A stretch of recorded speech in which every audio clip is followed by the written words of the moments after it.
Welcome to the Breast Cancer Podcast. Today we have Oncology Dietitian Alison Tierney from her company Wholesome LLC. I first met Alison on Instagram and was intrigued by the fact that there is something specific to food and cancer. It was a turning point in my life where I started to feel more empowered. Now, there's a history of multiple cancers in Alison's family, including her mom being diagnosed with breast cancer.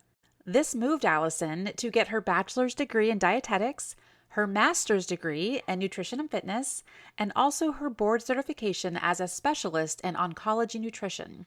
So, yes, in a nutshell, she really knows her stuff.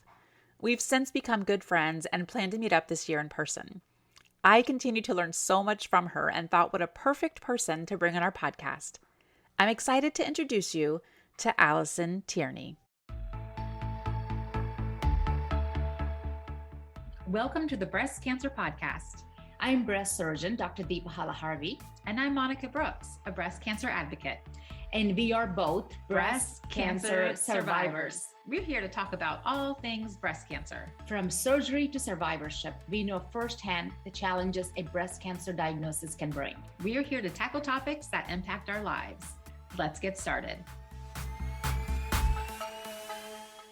So welcome, Alison. Thank you so much for joining us today. You and I have been connected for quite some time on Instagram, and that's how we met.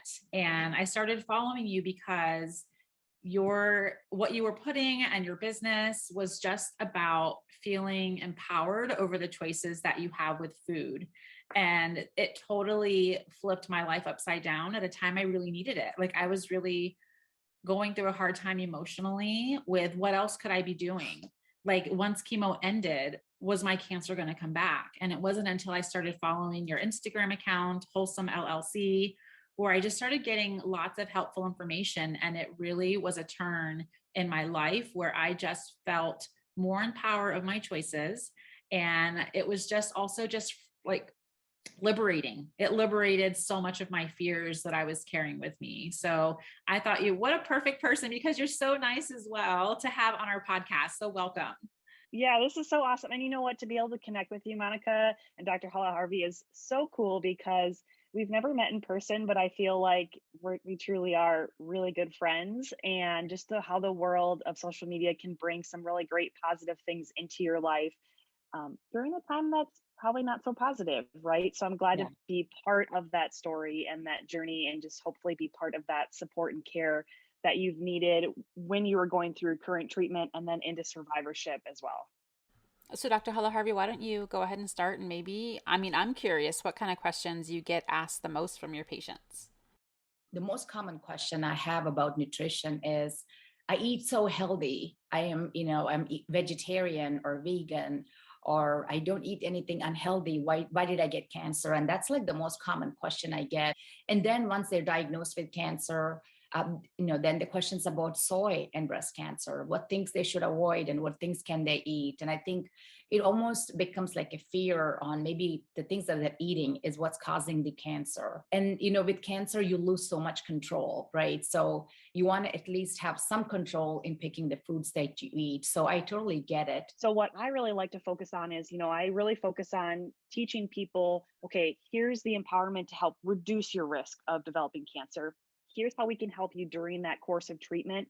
And then into survivorship, how can we put some sort of empowerment and some control in your hands with nutrition and healthy lifestyle? Because, I'm sure that we'll definitely get into this, but nutrition is not the only piece of the puzzle when it comes to cancer development. So let's start talking about, you tell us what foods one should be eating to prevent cancer. Let's start there. One of the best resources, in my opinion, to operate on research is from the Third World Expert Report through the World Cancer Fund and the American Institute for Cancer Research. Every 10 years, they put out a panel of experts that review all of the literature available about food, cancer, nutrition, lifestyle, et cetera, and put out these recommendations in terms of how can we best reduce the risk of cancer from developing. And when it comes to nutrition and diet, there are some recommendations that are made. And one of the first and foremost overarching themes is to follow a plant predominant diet. Now, with that being said, a lot of people think like, oh, does that mean that I need to be vegan or vegetarian? Not necessarily, because matters all about what we do most of the time. I truly believe as a dietitian that someone can be 100% whole food, plant-based, and that is awesome. And you can have a really great diet, but you could also be vegan and vegetarian and have a really unhealthy diet, right? You could be eating lots of processed foods with refined flours and sugars, etc. And that's not necessarily a healthy way to go about being plant-based. Or you could have an omnivorous diet where you still include meat, dairy, cheese, etc., but it's still plant predominant. You're still having large amounts of these plant-based foods and small amounts of these animal products. And I really think that both methods can be beneficial in terms of whether someone decides to be whole food, plant-based 100%, or truly just plant predominant. Because what we do know with the evidence that we have available is it's more about that plant predominance. That is one of the most important things. So, is there a group of plant-based diet or vegetables that you would recommend or is associated with prevention of cancer? So if I were to pick, some top foods that anybody should definitely be focusing on incorporating into their diet more regularly, it would always be dark leafy green veggies.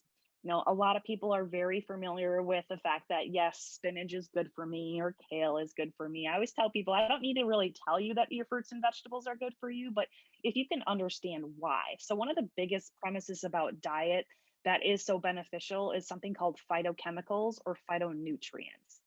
Phytonutrients are these nutrients that are found only in plant-based foods. Unfortunately, they're not found in animal products really because it's phyto means plant or plant nutrient. And what is so beneficial about these foods is that research has shown in both cellular models, in cell cultures, but also in animal models when it comes to research, that it can influence the cellular processes in our body in really positive ways. So, for example, these phytonutrients, some people have heard of would be like anthocyanins, which makes the blueberries blue. These really dark, beautiful colors, or what makes these dark leafy green vegetables really fantastic when it comes to health is all the phytonutrients that are found within it. Now, there's thousands upon thousands of phytonutrients, some that we probably haven't even identified yet, but also many that we have studied. And many of these foods have been shown to help reduce inflammation, help also with balancing and regulating hormones, which is incredibly important to those breast cancer survivors or breast cancer patients that have hormone receptor positive cancers. Also to help prevent the things that we eat, drink, and breathe that can become carcinogenic or cancer causing. So they have some of these really great protective qualities found within these foods. And I really think we're going to continue to learn more and more of them. But when you ask the question about like, what are things that people should definitely be including more regularly, truly whole, unprocessed, plant-based foods that have tons of colors to them. But those dark leafy greens are some of the most nutrient-dense foods in the world that are going to give us a wide variety of those phytonutrients, or what I like to call disease-fighting nutrients. Oh, tell me more. Like, this is where I start to get excited. Like, I want our audience to know about more of these plants that have these disease-fighting nutrients. Yeah, absolutely. So those dark leafy green veggies, but also cruciferous vegetables.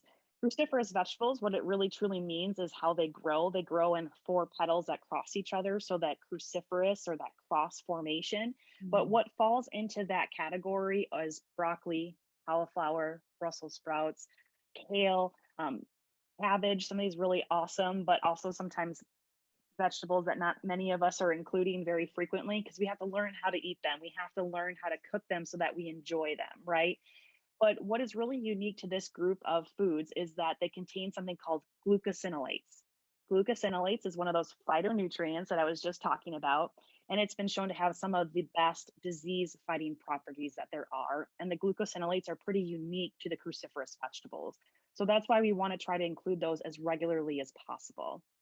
And then, of course, I always like to include a fruit because most people love fruit.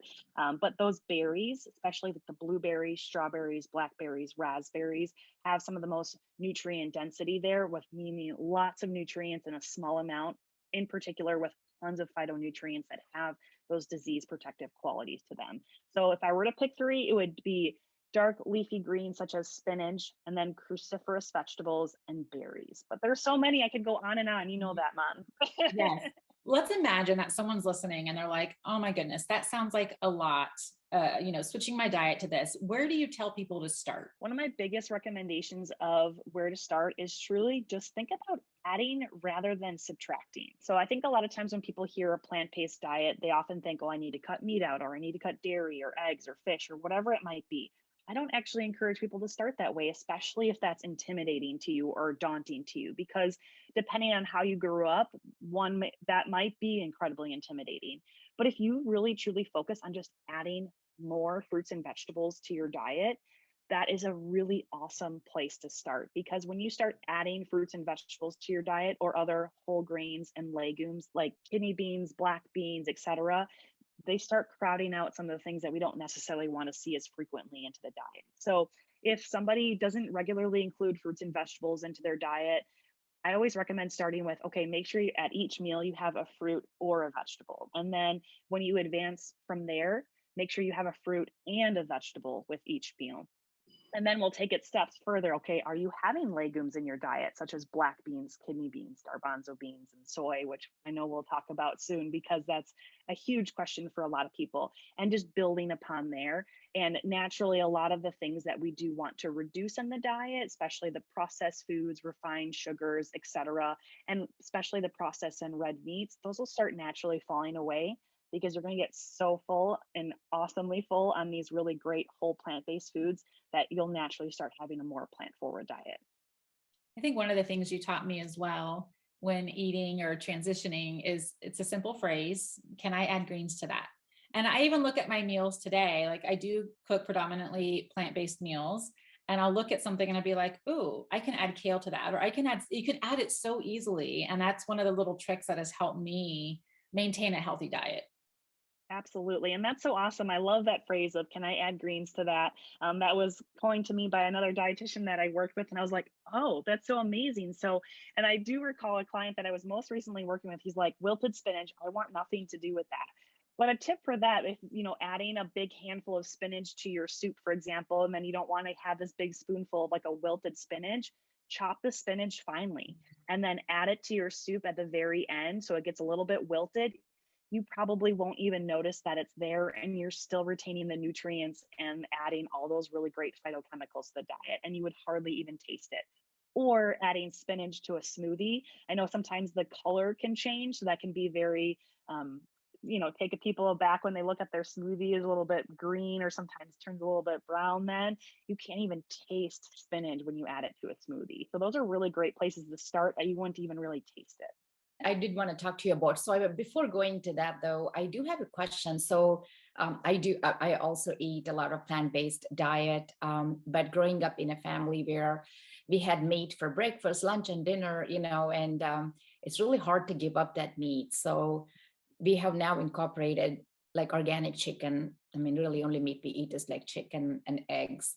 So is that really bad to eat chicken, and especially if it's organic? What are your thoughts on that? So again, it really matters about how often is it being included into the diet and in what portion sizes, right? So if we're having meat at every single meal, breakfast, lunch, and dinner, that's one area what I would encourage people, okay, maybe for one of those meals, you do have a plant-based meal rather than having it at every single one. And really, truly, when it comes to how much animal protein is in the diet, especially chicken is the most common one that people ask, because a lot of people are familiar with wanting to reduce processed and red meat in the diet, because unfortunately, those do have higher links to cancer, more specifically to gastrointestinal cancers, such as colorectal cancer, where that processed and red meat comes into play. So a lot of people are familiar, at least, that red meat isn't often the best choice and will oftentimes choose chicken or other poultry.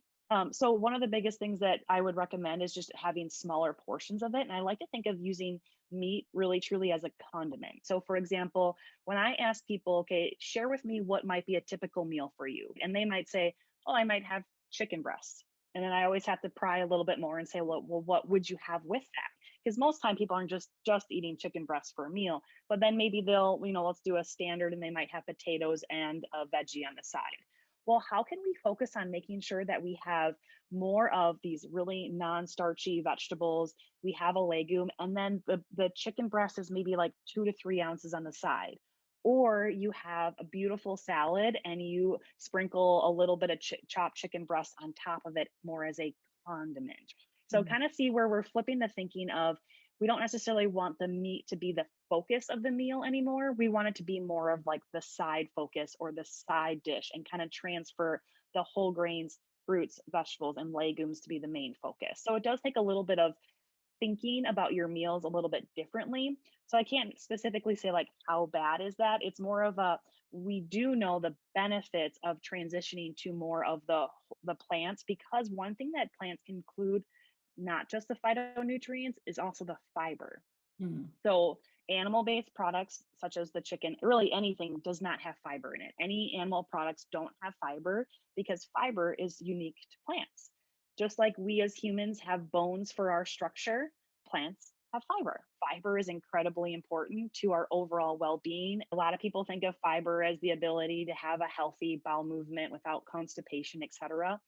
But it is so much more than that. It is about building the microbiome to be healthy and living in a symbiotic state with our microbiome, which means we give the bacteria what it needs and they give us what we need in return, which reduces inflammation. We could have a whole nother podcast on gut health, which I would know. Like, oh my gosh, it's do. so hard to move on like to another topic, because I love talking about fiber too, mostly because I've learned that there's a fiber deficiency. Like people talk about protein. How much protein are you getting? But people don't keep track of their fiber and how much fiber they're getting.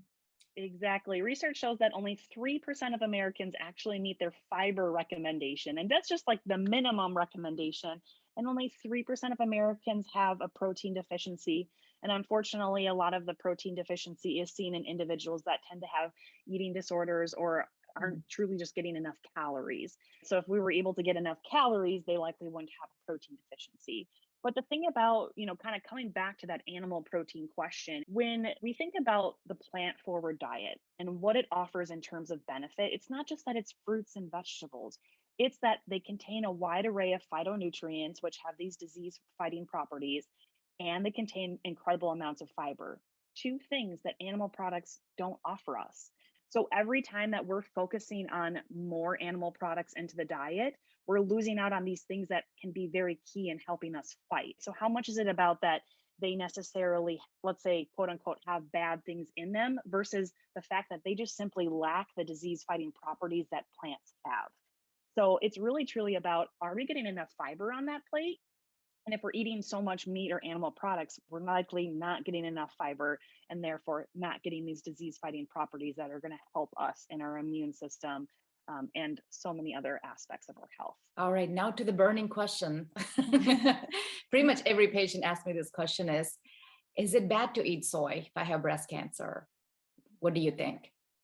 Absolutely not. I would actually encourage it. I agree with you. But I want to hear your take on it. Yes, absolutely. So the biggest thing is soy has been one of the biggest controversial topics when it comes to breast cancer and hormone receptor positive cancers for decades. Okay. Now, the way this all started was decades ago. There was a rodent study that was done, and the study gave rodents. And there were two different types of rodents. One was a mouse and one was a rat. I actually don't know which one was which from this standpoint, but what they did is they gave these rodents high amounts of soy to see what happened. One of the rodents developed breast cancer, one did not. Okay, so then in the medical community, it was like, hold up, stop, no recommendations of soy because it causes breast cancer in rodents.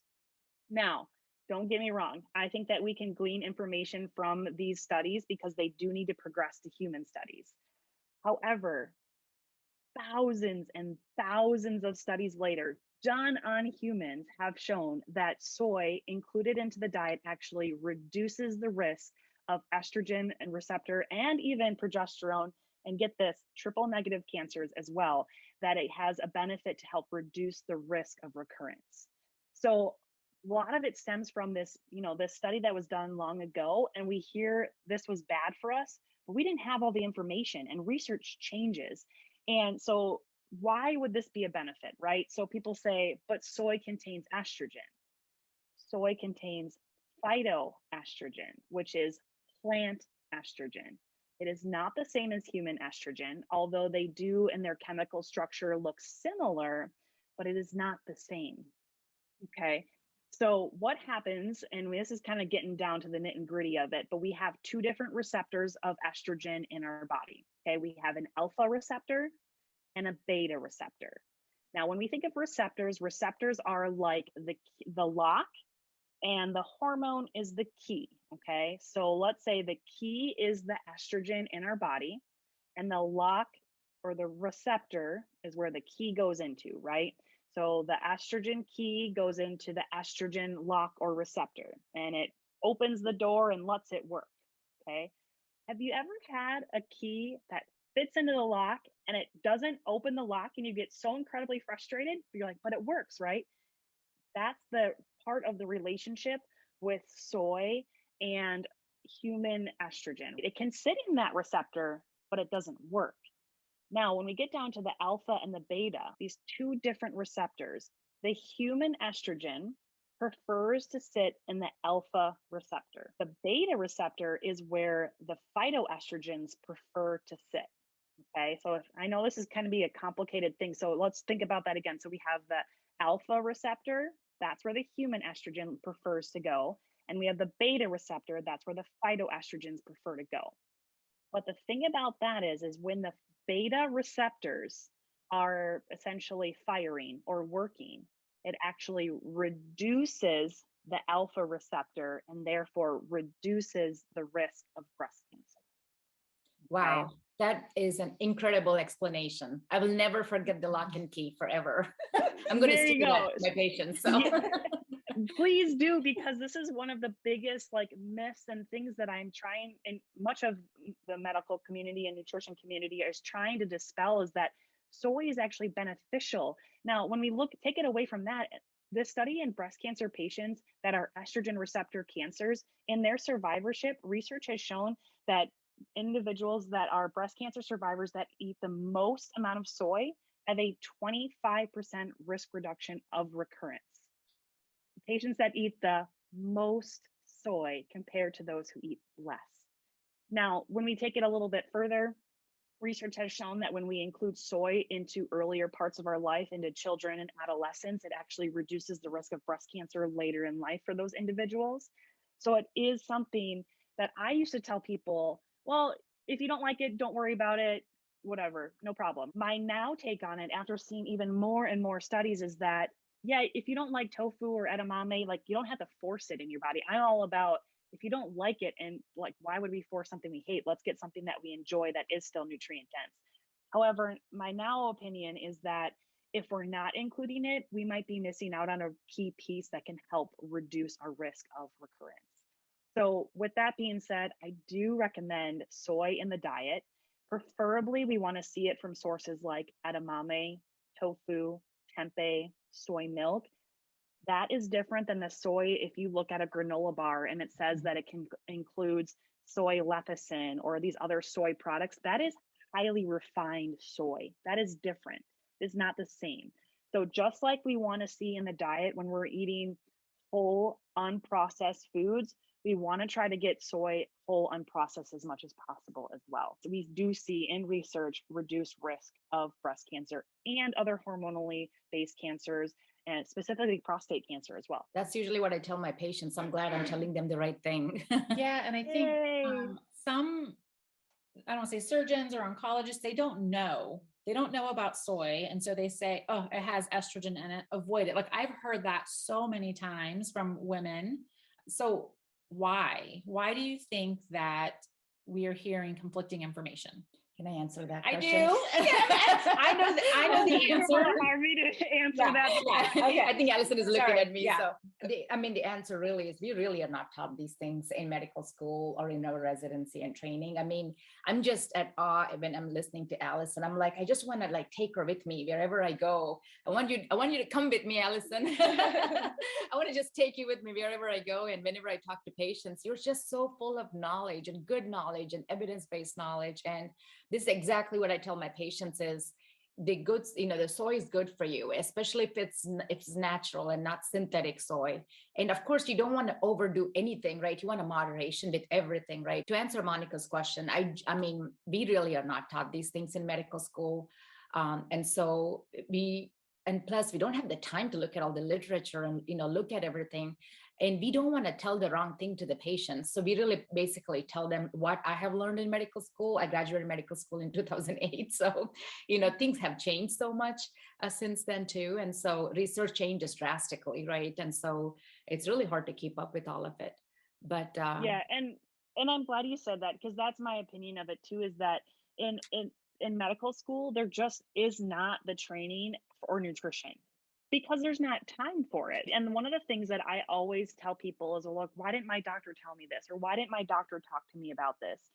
Now, the way that I like to think about it is, especially when I was working in the more traditional sense at the cancer center in conjunction with oncologists every single day, is that I want my oncologist to know the cancer, the guidelines, the treatments in and out. I want them studying all of that, and leave it to the nutrition nerd who has time to go and wants to read the research about soy and cancer and so forth. Is I'm not reading the same studies you are, Dr. Halaharvi, because granted, that's your expertise. And I wouldn't expect an oncologist to go home and read the nutrition journal about cancer, because they are different specialties. And as much as I could understand, it would be nice to go for a one-stop shop and that like someone knows all of it, it's just not possible. You can't know everything about everything. You can be an expert in one area and just dominate that area.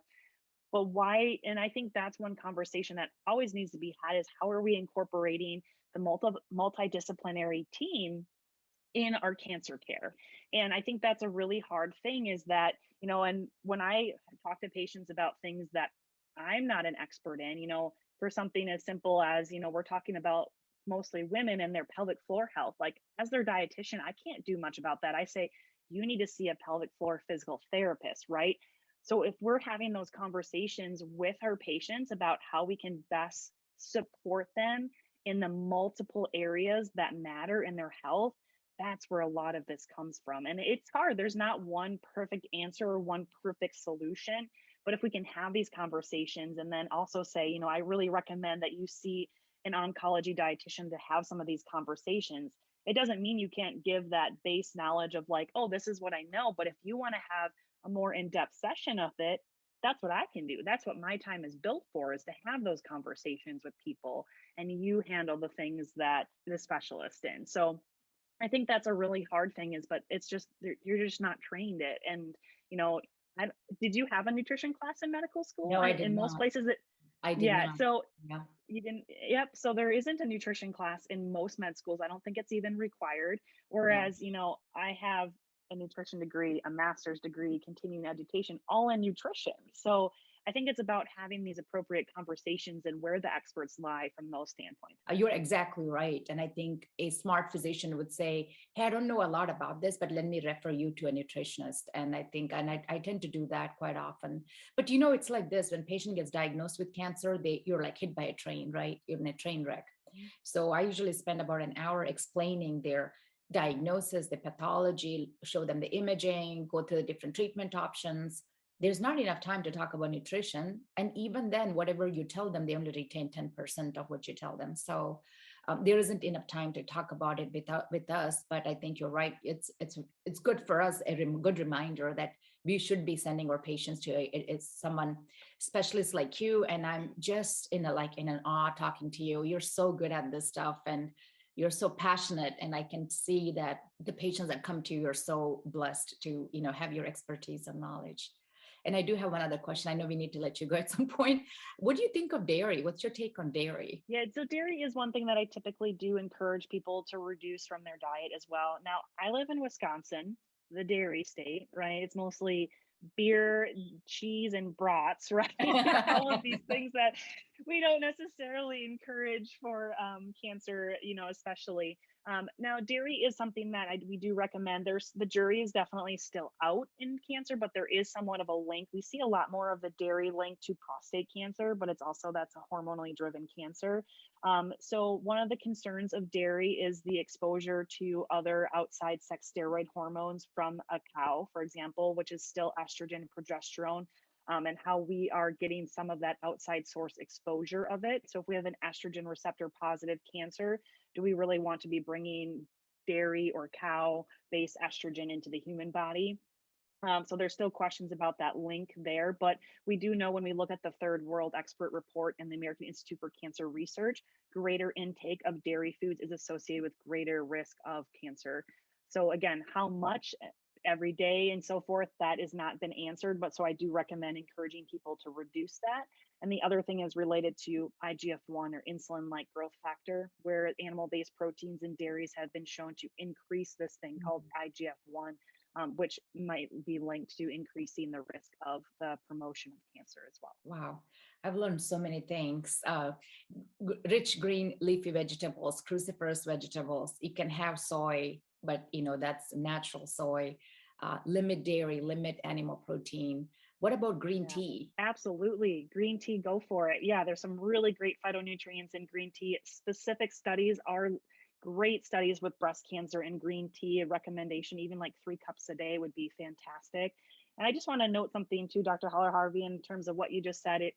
Sometimes I think, incorporate greens, plant, a lot of times, but then we say limit dairy, limit the, sometimes that sounds really scary for people, but I wanted to go back to reverting to the really focus on adding before subtracting. I think oftentimes people think about this plant forward diet and they think about just eating I don't want to eat just salads for the rest of my life, or a plant-based or plant-forward diet is not about that. Last night my husband and I for dinner had a dairy-free mac and cheese where I made it out of cashews and nutritional yeast and garlic powder, right? Not these highly refined dairy-free products. And then we added tofu to it and roasted cauliflower. And my husband, who's not fully plant-based, but he is pretty adventurous, just looks at me, he's like, this is really good. And I'm like, yeah, I know. To think that you're just not going to eat like a bunny the rest of your life, right? You can have pizza and tacos and mac and cheese. It's just a different approach, and you can make it taste good, that you're not really truly missing the other things.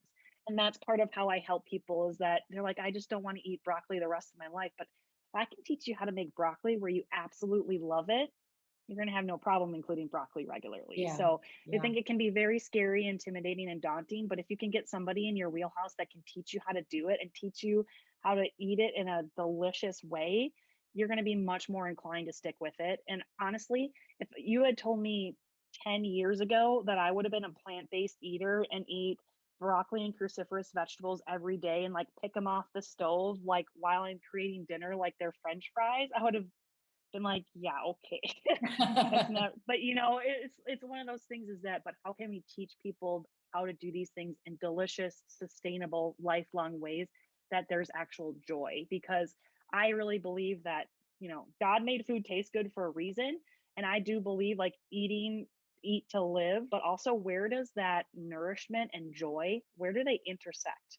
And how can we find that for an individual, that they're intersecting? Because it's not about deprivation. It's not about counting calories or any of that. It's about eating nutritious food that is also joyful. Wonderful. Wow. Alison, how does someone work with you? Where do we find you? Tell us a little bit more about what you offer as an oncology dietitian. Yeah, absolutely. So I have my own private practice now called Wholesome LLC. So you can find me at Instagram, Wholesome LLC. Or my website is one of the best ways to learn more about what I do, how I work with people. And I do have programs on there, and I get to work with people, thankfully, all around the world. I have patients from India to Canada to Malaysian islands, all over the place, which is so fun for me. But I do have programs that are self-paced online that somebody can do, or if you're interested in working more specifically with me as an individual or in a group program, I have those all available on my website, which is wholesomellc.com. I have also free resources on there, blogs, recipes, and my goal is really to try to get the word out to individuals and try to lessen any financial burden to help learn this information, which is why I love doing podcasts like this and putting free resources on my website. And then if individuals are interested, there are paid versions that they can work with me as well. Well, Alison, thank you so much. I just appreciate you. It's truly my pleasure. Monica, Alison was so amazing. She is amazing. The things that take home messages for me were predominantly eating a plant-based diet. That doesn't mean you cannot occasionally have, chicken or something like that. If you want to eat, I love eating chicken myself occasionally. Green leafy vegetables, cruciferous vegetables, such as broccoli, cauliflower, Brussels sprouts. And she dispelled the myth. It's okay to eat soy. I was so excited to hear that because that's one of the common questions I get from my patients. And green tea. So far, I only drink 1 cup a day, but I'm going to now up it to 3 cups a day, I think. So yeah, I think this information, the goal is to, 1, increase your knowledge, but 2, make decisions out of empowerment. Empower yourself to make decisions to help food nourish your body. That's the first goal it should have. And whenever we make a decision to eat something. So it doesn't mean that we have a perfect diet. Alison has told me before that she doesn't have a perfect diet. There's no such thing. So allow yourself some grace while you go through this exploration with eating more plants, and have fun while doing it. Yeah. The old saying, let food be your medicine and your medicine be your food. I think that's very true. And Alison empowered us. And so I'm so grateful for her. We need to have her back at another time. Oh, for sure. There's so much to talk about. There's so much to talk about. We love food. Yes, we love food. Yes, yes. All right. Thanks for joining, everyone. Until next time. Bye. Bye.